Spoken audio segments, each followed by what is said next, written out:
Hello everyone, this is Mr. Mark from the 20-Town Library here with a cooking video for you, and this time I'm sharing a family recipe that's straight from my great-grandmother who came over from Ireland, Irish soda bread.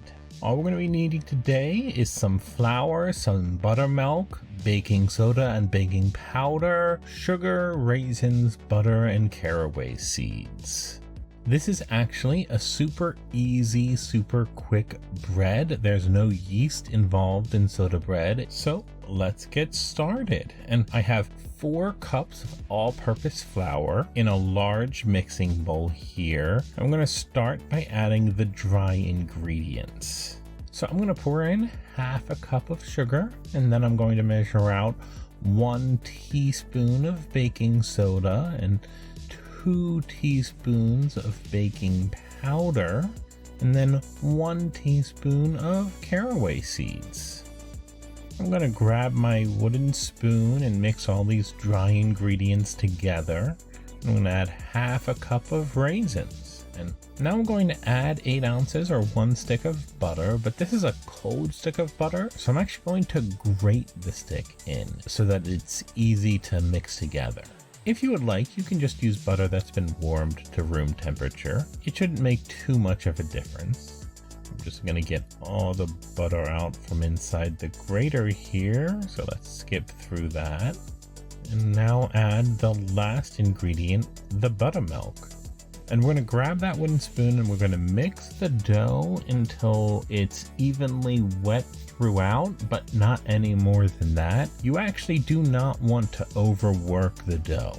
You want to be gentle with it, and you want it to end up looking just a little bit shaggy. You don't want it all smoothed out. And once you're done mixing the dough, it's ready to go in the oven. So we're going to grab a cast iron pan and make sure it's greased up with a bit of Crisco. And then we're going to pour the dough in and just spread it to the edges of the pan. We've always used a cast iron pan to make Irish bread, so that's what I'm showing you. But if you don't have one, you can do this on a baking sheet. You just need to make sure to shape the dough by hand into a low dome, sort of like this shape. And just a little note, when I was looking online, I saw that most Irish breads have a cross cut in the top. It's supposed to help the middle cook a little better. However, the Foley family Irish bread has never had a cross cut in the top, so I'm not going to do that here. And I'm just going to pop this into an oven set to 350 degrees and cook it for 40 to 60 minutes.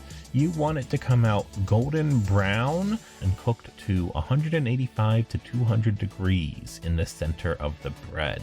Let's skip ahead to when it's cooked. I'm going to pull it out and we have some delicious looking Irish bread. I'm just going to set this pan to the side and go get a cooling rack, and I'm going to use the little spatula here just to lift the edge up so I can slide the bread out and give it a couple of minutes to cool down. Irish bread is best served warm, slathered with butter, and I'll cut off a slice here to show you what it looks like inside. You can see the raisins pretty evenly distributed, and this Irish bread is ready to ruin the diets of everyone in this house for the next few days.